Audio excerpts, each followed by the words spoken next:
योगेन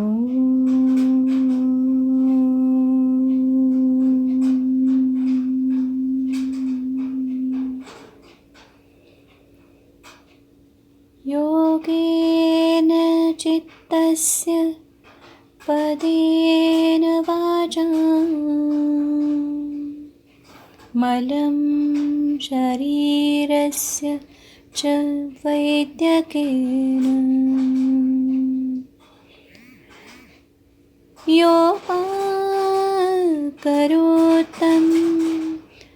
प्रवरं मुनीनां पतञ्जलिं प्राञ्जलिं मानतोऽस्मि। गुरुर्ब्रह्मा गुरुर्विष्णु गुरुर्देवो महेश्वरः गुरुः साक्षात् परब्रह्म तस्मै श्री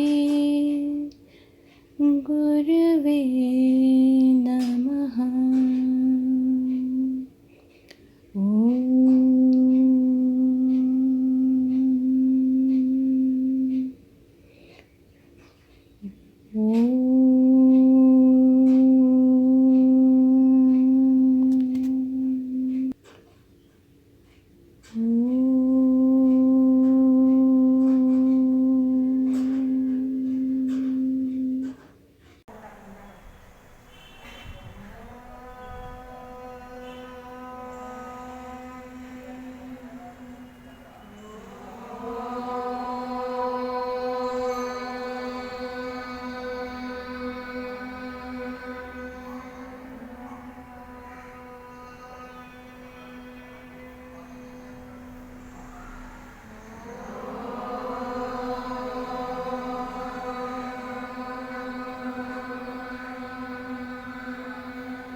चलो बढ़ते रहो, योग सभी करते रहो।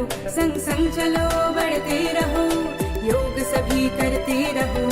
योगा ही जीवन का एक आधार है, योगा ही जीवन का एक आधार है। संग संग चलो बढ़ते रहो, योग सभी करते रहो। संग संग चलो बढ़ते रहो, योग सभी करते रहो। योगा ही जीवन का एक आधार है, योगा ही जीवन का एक आधार है। योगा से जागा सारा संसार है, योगा से जागा सारा संसार है। हो स्वच्छ मन रहे स्वस्थ तन, हर सांस में हो नई उमंग। ऐसा हो बस जीने का ढंग, झूले जो हम उड़कर गगन। योगा से जागा संसार झूले जो हम उड़कर गगन, योगा से जागा संसार झूले जो हम उड़कर गगन।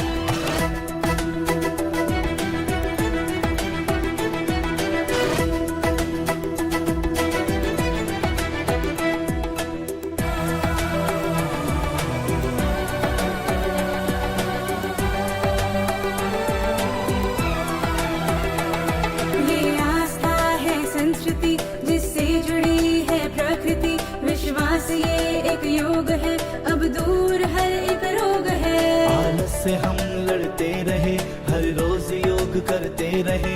ये ऊर्जा है एक जीत की, इसमें शांति संगीत की। शक्ति है ये एक साधना, है प्रेम की आराधना। निर्मल हो अंतरात्मा, मिल जाएगा परमात्मा। यही जीवन का एक सार है, योगा से जागा संसार है। संग संग चलो बढ़ते रहो, योग सभी करते रहो। संग संग चलो बढ़ते रहो, योग सभी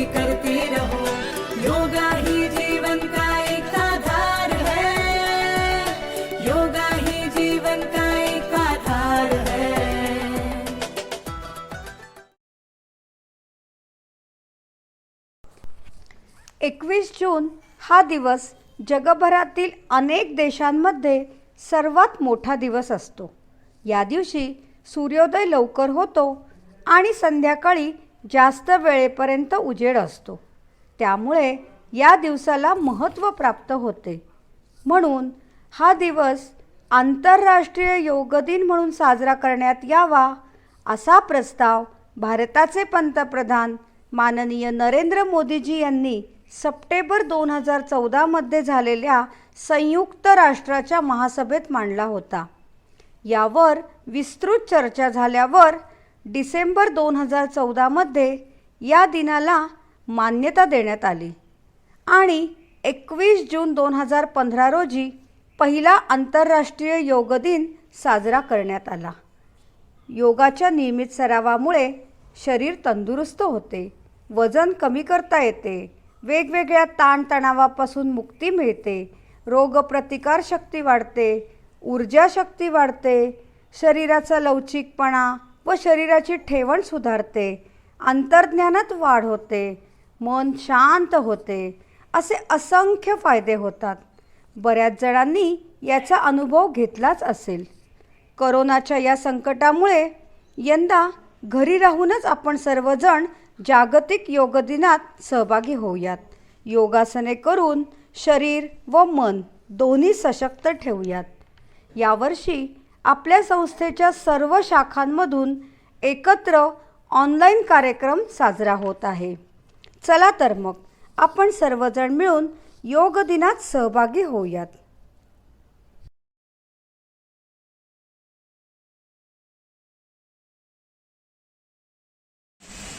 आज 21 जून आंतरराष्ट्रीय योग दिन. योग विद्याधाम पिंपरी चिंचवड येथे 32 वर्षापासून प्रमोद निफाडकर सरांचे मोलाचे कार्य चालू आहे. या सरांच्या मार्गदर्शनातून 2000 योग शिक्षक तयार झाले आहेत. 1991 पासून योग शिक्षक म्हणून ते काम करतात. 2001 पासून योग शिक्षकांसाठी ट्रेनिंग घ्यायला त्यांनी सुरुवात केली. 2009 पासून योगा व नॅचरोपॅथी या विषयाची त्यांनी बरीच ट्रेनिंग दिलेली आहे. 2000 पासून योगा या विषयीच्या परीक्षा ते घेतात आणि 2005 पासून या परीक्षेचे डायरेक्टर म्हणून त्यांनी काम बघितले आहे. 2007 ते 2015 या काळात ते कार्याध्यक्ष म्हणून ते कामकाज बघू लागले आहेत. 2015 पासून इन्स्टिट्यूटचे केंद्र प्रमुख या पदावर ते कार्य करत आहेत. केंद्र सरकारच्या आयुष मंत्रालयातर्फे योगाचे अभ्यासक्रम सुरू झाले आहेत. त्यासाठी मुख्य परीक्षक म्हणून त्यांची नेमणूक झालेली आहे आणि आजच्या या योग दिवशी चांगला त्यांचं आपल्याला मुलाखतीचा योग आलेला आहे. तर आता आपण मुलाखतीसाठी सुरुवात करूया. नमस्कार. पिंपरी चिंचवडमध्ये योग शिक्षक म्हटलं की सर्वात आधी तुमचंच नाव सगळ्यांच्या तोंडून ऐकायला मिळतं आणि अशा प्रसिद्ध व्यक्तीशी मुलाखत करायला आम्हाला ही संधी मिळाली आहे हे आमचं नशीबच आहे. SPM परिवाराच्या वतीने आम्ही आपले स्वागत करत आहोत.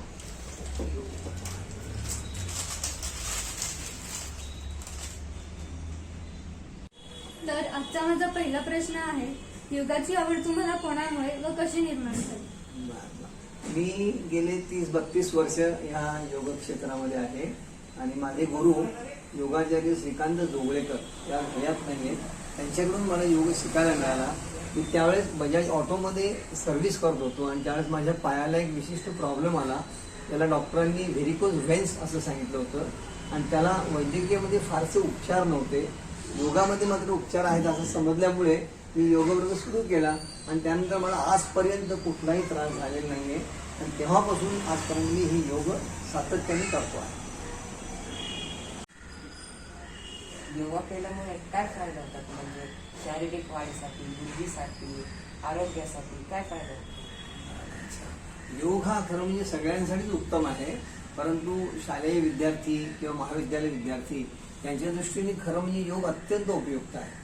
बऱ्याच वेळा समाजात असं वाटतं की वय झाल्यानंतर करावं, तसं नाही. उलट तरुण मुलांनी केला तर अधिक चांगले फायदे आपल्याला त्याचे मिळतात. त्याचे कारण असं आहे की त्याच्यामध्ये आसनांचा अभ्यास आहे, प्राणायामाचा अभ्यास पण आहे आणि ध्यानाचा, अशा अनेक प्रक्रिया आहेत. वेगवेगळी योगासने केल्यामुळे काय होते की आपल्या शरीराचे सांधे लवचिक होतात आणि आपली त्यामुळे रोगप्रतिकारक शक्ती खूप चांगली लागते.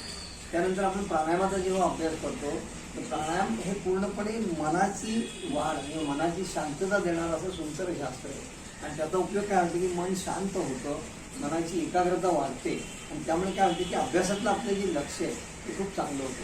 म्हणजे प्राणायाम हा योगातल्या इतर फायद्यासाठी जरी असला तरी विद्यार्थ्यांसाठी किंवा जे अभ्यास करणार आहे त्यांच्या दृष्टीने बुद्धिमत्ता, स्मरणशक्ती, व्यक्तिमत्वाचा सर्वांगीण विकास, प्रत्येक उत्तर हे परफेक्ट कसं येईल त्यासाठी मेंदूमधून ज्या ऑर्डर्स मिळाल्या पाहिजे त्याची जी सिक्वेन्स आहे ती खूप छान पद्धतीने आपलं होतं. म्हणजे मेंदूचं काम सुधारण्यासाठी, मज्जासंस्थेचं काम चांगलं होण्यासाठी योग आपल्याला खूप उपयुक्त आहे. आणि आणखीन महत्त्वाचं असेल की त्यातनं ह्या आपण नियमित जर स्वाध्याय केला, प्राणायाम असेल, ध्यान असेल, तर आपली जी आतमध्ये दडलेले सुप्त गुण आहेत ते जागृत व्हायला लागतात आणि अत्यंत विकास मुलांचा झाला. म्हणजे व्यक्तिमत्वाचा सर्वांगीण विकास आपल्या मुलांमध्ये दिसतो.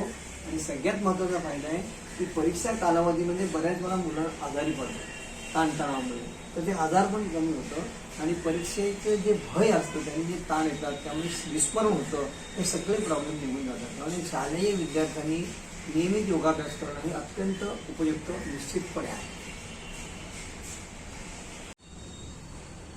रोग होऊ नये यासाठी योगाचे कोणते फायदे आहेत? बरं. आता खरं म्हणजे योगशास्त्र जे आहे ते रोग बरं होण्यासाठी नाहीच आहे. तुमची रोगप्रतिकारक शक्ती चांगली होऊन तुम्हाला कुठलाही रोग होणारच नाही असं एक चांगली ताकद आपल्यामध्ये येते. आणि खरा उपयोग आहे तो मनाची ताकद वाढणे, बुद्धी वाढणे, स्मरणशक्ती वाढणे आणि व्यक्तिमत्व वाढणे. हाच योगाचा मूळ फायदा आहे आपल्यासाठी. परंतु योग करायला लागलो की आपण ज्या हालचाली करतो त्यामुळे आपोआप अनेक प्रकारचे आजार बरे होतात. मूळ उद्दिष्ट जरी तसं नसलं तरी योगाने खूप चांगले चांगले आजार बरे होतात. किंबहुना ग्रंथामध्ये अगदी स्पष्ट लिहिलेलं आहे की प्राणायामेन युक्तेनं सर्व रोग क्षय होतो, सगळ्या प्रकारच्या रोगांचा नाश होतो असं ग्रंथामध्येच लिहिलेलं आहे. परंतु मूळ उद्दिष्ट काय आहे तर मनशांती, मनाची एकाग्रता आणि मनाची उच्चतम अवस्था की ज्याला आपण व्यक्तिमत्वाचा सर्वांगीण विकास करतो. तर अशा पद्धतीचे फायदे आपल्याला निश्चितपणे त्यामध्ये मिळतात. सध्या आपला आता ऑनलाईन क्लासेस चालू आहेत, त्यामुळे एकाग्रता वाढवण्यासाठी, आळस जाण्यासाठी, स्थूलपणा घालवण्यासाठी काय उपाय आहेत? म्हणजे आपण काय करू शकतो ते घालवण्यासाठी? खूपच चांगलं आहे. कारण सध्या हीच समस्या फार मोठी आहे. घरात बसून बसून बसून शाळेत जायचं नाही, काही नाही, त्यामुळे ही समस्या वाढलेल्या आहेतच. आणि योग त्यासाठीच आपल्याला मदत करणार. तर मुलांनी त्यासाठी काय केलं पाहिजे तर कमीत कमी 12 सूर्यनमस्कार रोज असले पाहिजे, ज्याच्यामुळे तुमचं फिजिकल फिटनेस आणि मेंटल फिटनेस दोन्ही पण सुंदर होणार आहे. आणि शिवाय मी आता तुम्हाला सांगितलं की या वेगवेगळ्या प्रक्रिया आहेत. तर ओम आणि प्राणायाम ह्या दोन गोष्टी ज्या ह्या आळस घालवण्यासाठी आपल्याला. कारण काय होतं की तुम्ही प्राणायाम करताना तेव्हा ऑक्सिजन जास्त घेतो आपण आणि ऑक्सिजन आपल्या शरीरातल्या प्रत्येक पेशीला ऍक्टिव्हेट करतो. ऑक्सिजन शिवाय आपण काम करूच शकत नाही. म्हणजे आपण 2 दिवस जेवलो नाही तर प्रॉब्लेम येत नाही, पण 2 मिनिटं हवा नाही मिळाली तर आपण जिवंत सुद्धा राहू शकत नाही. इतकं ऑक्सिजनचं महत्व आहे. आणि तो ऑक्सिजन ओंकार म्हणताना, प्राणायाम करताना 8 पट आपल्याला जास्त मिळतो. आणि त्याचा दुसरा फायदा असा आहे की आपला मेंदू हे संपूर्ण शरीराचं काम करतो. जसं बुद्धीचं तर सगळंच. आणि ती बुद्धी चालण्यासाठी आपल्या मेंदूमध्ये लाखो पेशी आहेत आणि जवळजवळ 14,000 केंद्र संपूर्ण शरीराचं काम करतात. तर ही केंद्र जागृत करायला हा ऑक्सिजन आणि याची जी व्हायब्रेशन आहे ही मदत करतात. आणि त्यामुळे आपलं मन शांत राहतं, एकाग्रता वाढते, अभ्यासातलं लक्ष आपलं वाढतं. कारण आपण लक्ष राहत नाही म्हणजे काय तर आपल्या मनात 4 विचार असतात.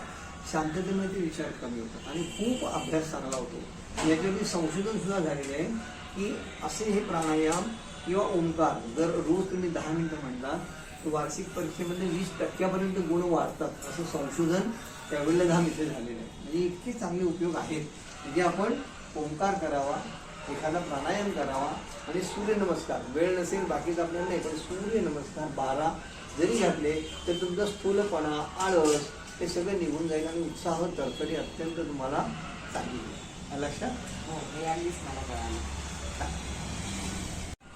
बऱ्याच लोकांना योगापेक्षा जिममध्ये व्यायाम करणे परिणामकारक वाटतं. याबद्दल तुमचे मत काय आहे?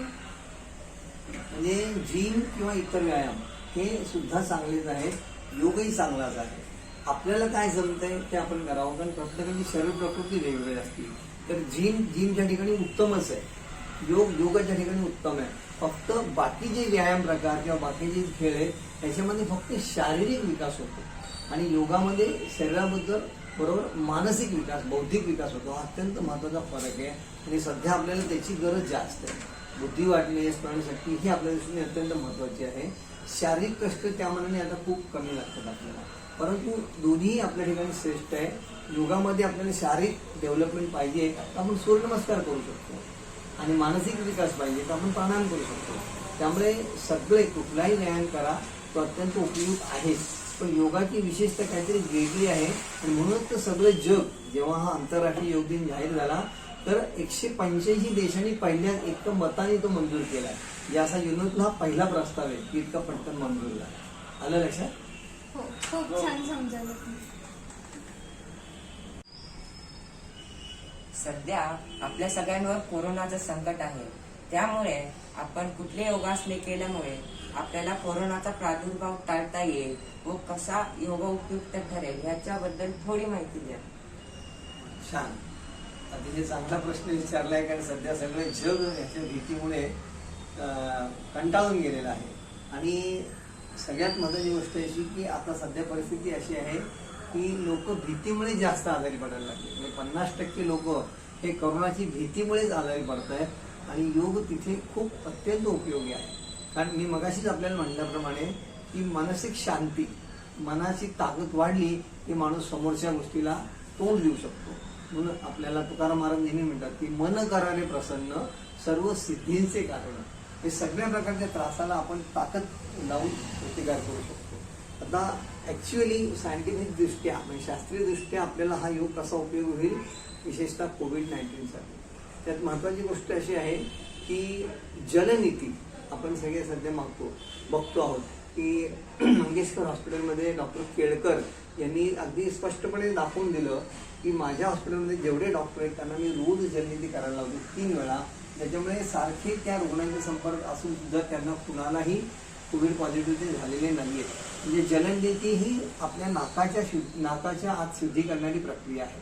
ती जर आपण नियमित केलं तर आपल्याला सगळ्यांना माहिती की कोविडचे जे विषाणू हे आधी इथेच प्रवेश करतात आणि ती शुद्धीक्रिया खास नाकासाठी झाली आणि त्याचे रिझल्ट पण खूप छान आहे. दुसरी अत्यंत महत्त्वाचं आपण काय करू शकतो की याच्यावरती आता आधुनिक विज्ञानाने कॅनडामध्ये संशोधन केलेलं आहे. ते संशोधन असं आहे की जसं आपण आता वॅक्सिनेशन आपल्याकडे सगळीकडे आले, सगळ्या जगभर वॅक्सिनेशन आहे आणि त्या वॅक्सिनेशनमुळे काय होतं तर आपली रोगप्रतिकारक शक्ती वाढते आणि आपण त्या विषाणूंना तोंड देऊ शकतो. पण हा जो नवीन एक त्यांनी स्प्रे तयार केलेला आहे विशेषतः कॅनडामध्ये, तर सॅनिटाईज नावाची ती कंपनी आहे.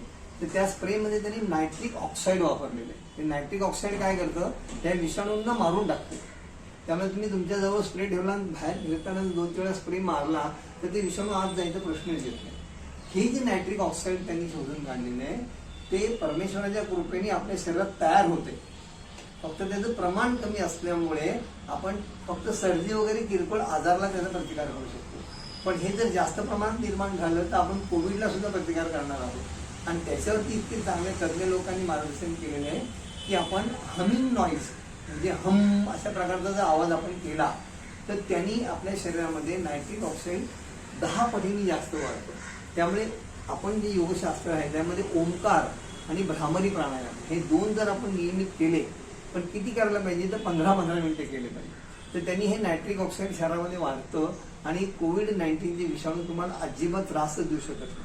हे संपूर्ण जगभर जर सगळीकडे पसरलं तर निश्चितपणे ही येणारी पुढची लाट सुद्धा येणार नाही. ते इतके सुंदर आहे. आणि बाकी इतर सगळे योगासन आहेत, प्राणायाम आहेत, ह्यांनी मुख्य काय तर इम्युनिटी वाढते. रोगप्रतिकारक शक्ती आपली बदलली की आपल्याला कुठलाही जंतू आत येणारच नाही, आला तरी तो त्रास देणार. आणि आता आपण सगळीकडे बघतोय की सगळ्यात महत्वाचं काय आहे की ऑक्सिजन कमी झालं की तो माणसाला ऍडमिट करावं लागतं आणि ऑक्सिजनचे सिलेंडर त्यामुळे आता शॉर्टेज करायला लागले. आणि ऑक्सिजन हा पूर्णपणे प्राणायामावरती अवलंबून आहे. म्हणजे तुम्ही जेवढा प्राणायाम कराल तेवढा तुमच्या शरीरामध्ये ऑक्सिजनचं प्रमाण वाढणार आहे. आणि आपण प्रत्येकजण फक्त 10 मिनिट जरी प्राणायाम केला, प्राणायाम म्हणजे काही अवघड नाही, दीर्घ श्वसन आहे, भ्रामरी आहे, कुठलेही सोपे प्रकार जरी तुम्ही केलेत तर तुमच्या शरीरात 8 पटीने ऑक्सिजन वाढतो, असं विज्ञानाचं संशोधन आहे. त्यामुळे ही चांगल्या प्रक्रिया आहे. बाकी तर आपण करूयात, सूर्यनमस्कार आहे, योगासन आहे, पण हे 2-3 जे मी तुम्हाला सांगितले की ओंकार, भ्रामरी, जलनीती आणि कुठलाही प्राणायाम हे अत्यंत उपयोगी सध्या. त्यामुळे सगळ्यांनी हे करावं, अगदी मी असं आश्वासनपूर्वक सगळ्यांना सांगेन. निफाडकर सर, तुमचे खूप छान मार्गदर्शन आम्हाला मिळाले. तुम्ही आमच्यासाठी मोलाचा वेळ दिला त्याबद्दल माननीय मुख्याध्यापिका, वर्तक मॅडम, शिक्षक वर्ग आणि सर्व विद्यार्थी, मित्रमैत्रिणी आणि सर्व SPM परिवाराकडून आपले खूप खूप मनपूर्वक धन्यवाद. हरिओम. धन्यवाद सर. हरिओम. धन्यवाद. नियमित करा सगळ्यांनी, हे महत्वाचं आहे.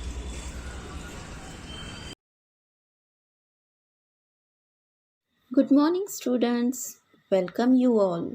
I hope all are well and safe at home in this pandemic situation.